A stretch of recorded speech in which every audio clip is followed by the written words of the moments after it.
Hello, this is KPFA TV. Today, we would like to introduce Korea Pro Footballers Association and the purpose behind this organization.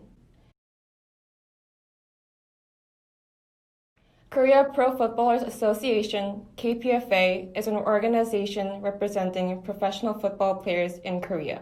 As a member of fifpro, KPFA was established to protect players' rights and cooperate with Korea Football Association and the Korea Professional Football League for development of Korean football. The assembly for establishing fifpro Korea was held in 2012.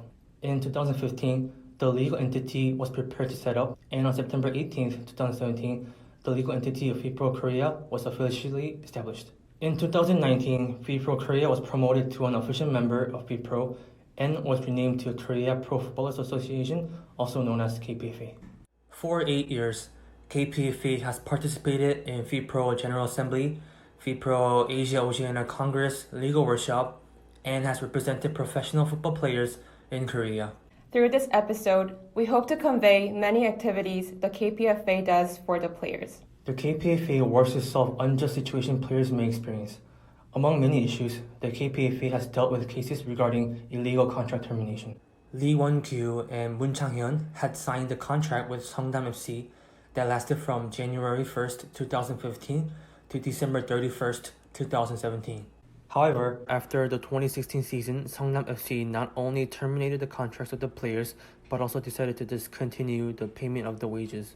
Although 1 year of contract remained, Lee and Moon were unilaterally excluded from their team and were forced to accept a trade to another club. After talks with the KPFA, Lee and Moon claimed damages against Seongnam FC for illegal contract termination and their unpaid wages. Seongnam FC argued that the players voluntarily left the club and there was no illegal termination of contract whatsoever. However, the Supreme Court dismissed Seongnam FC's plea and ruled in favor of Lee and Moon. This was a case which forced players with remaining contracts to leave the club through exclusions of training sessions, pressure of transfer, and discontinuation of wage payment. Kim Hoon-gi, the secretary of KPFA, commented that players who are experiencing such difficulties can ask the KPFA for help anytime, but above all, the players must break this unjust procession on their own.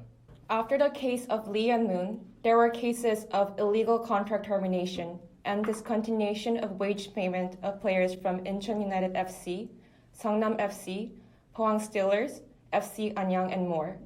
KPFA helped out players file out the salary payment order application and has played a huge role in helping out the players to retrieve back their rights. Other than illegal contract termination, the KPFA has dealt with cases regarding trades without player consent. On July 4th, 2019, Incheon United FC and Jeju United FC officially announced a swap deal between Nam Jun-jae and Kim Ho-nam. This deal was the result of each club's one-sided decision without players' consent and communication. Nam said, "I knew that there were talks about a trade, but the deal was done without any meeting or discussion. I didn't know anything about the situation and heard that the trade was done on the 3rd of July, and I was on my flight to Jeju at 5 p.m. on the same day.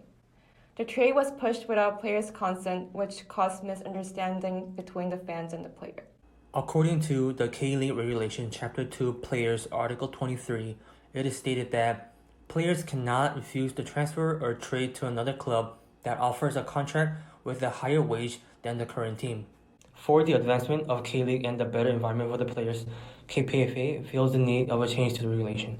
Portrait right is one of the issues the KPFA is spending its most effort on. The most common case of portrait right usage is probably in the field of esports.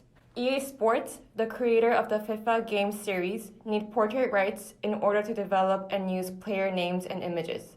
The prior negotiation rights rely on fifpro. After negotiations with the fifpro, related information is passed on to the player association of each nation, and then the payment for portrait right usage is paid by EA Sports. In professional leagues overseas, players negotiate how the payment of portrait right usage is distributed alongside their contract with the club.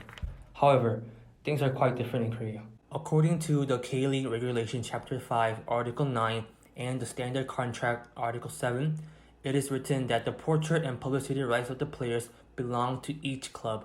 In other words, the K-League and each club are the ones that receive the profit that comes from individual players' portrait rights.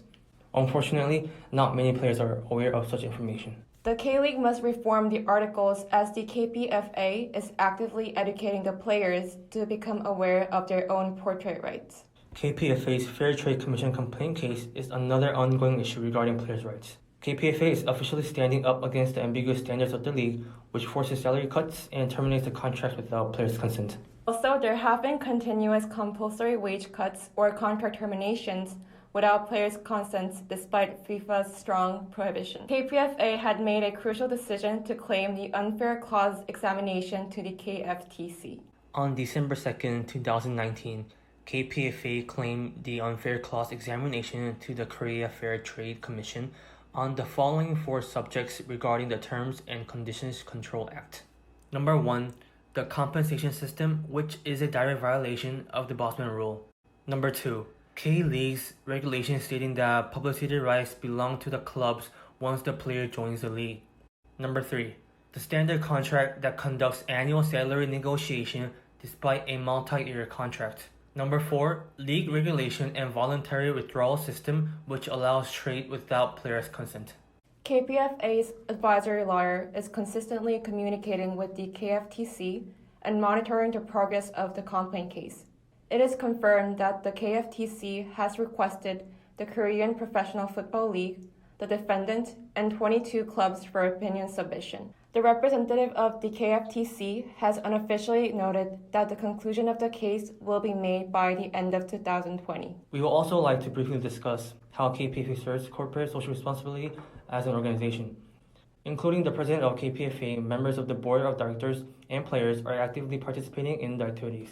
We have held fundraising campaigns to support underprivileged neighbors and a football clinic for the disabled through the partnership with the Disabled Welfare Center. Also hosted by the president Lee Kuno, the KPFA started events such as autograph sessions and football clinics for teenagers. Additionally, we are planning to establish a social contribution foundation and to hold volunteer works with our fans. Meetings with players are regularly held to share each other's opinions, and we also provide specific consulting about career management or a post-retirement career. Additionally, we provide legal support. Our legal support activity provides advice and counseling to players when their rights, such as non-compliance with contracts, unpaid salaries, portrait rights, and authorized trade are violated by a third party. Other than the previously mentioned activities, KPFA are providing various benefits to provide the best environment for the players. We are partnering with Spojim in order to provide a better environment for the players to train, and we are providing sports equipment from Umbro, Descent, and Juntas. In the aspect of cultural life, we are also conducting activities in which fans can friendly communicate with us through talk concerts, video contests, and journalist programs. In addition to the ongoing activities and social donations, we are working on the method changes of license obtainment, the training program for active players, and our team operation plan to help the active and retired players. Here at the KPFA, we prioritize communication through meetings with the players. We conduct meetings with clubs across all divisions of the K-League and hold seminars hosted by Secretary Kim. The purpose of the seminar is to inform the players about their rights and educate the players on match fixation, anti-racism, and driving under the influence. We also pass on information shared by FIFA and fifpro and deliver sponsored sports equipment. Moreover, this opportunity of discussion allows the players to further recognize KPFA as we listen to the opinions of the players in order to discuss any difficulties they may experience to the KFA, K-League, and the clubs. Over the past couple of years, the KPFA has been representing professional football players in Korea. Despite the official establishment of KPFA, recognition of the organization was relatively low. Through this episode, we hope to expose how the KPFA strives not only to fight for the rights of the players, but also works for the advancement of Korean football through many activities from legal to social works. Thank you for watching. The KPFA will support the players in any circumstances.